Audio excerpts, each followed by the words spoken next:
So what we hold in consciousness and our intention actually influences the total field.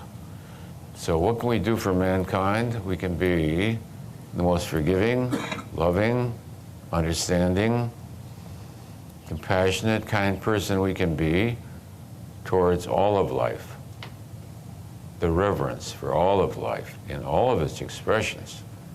The little black beetle laying on its back and his little legs are, he's saying, help me, help me. You try to walk away and you have to go back and turn him over. Why? Because that's what you have become, see? You have the option to say, and squash them right there. I hate beetles, they stink. All right, so we have the option then at all times.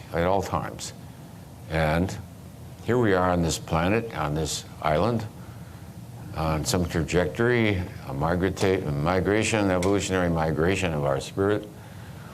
And here we,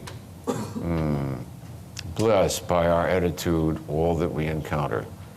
In so doing, we raise the level of the sea, and by raising the level of the sea, these people at the bottom of the maps are lifted up by the buoyancy of the water, not by cause and effect. Giving them money increases the poverty.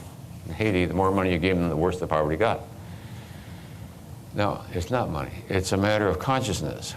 What causes people to be at the bottom is their level of consciousness. So what we do for all of mankind is to be as loving towards all of life as we can be, thereby blessing all of mankind, thereby raising its level of consciousness, thereby lifting all with us.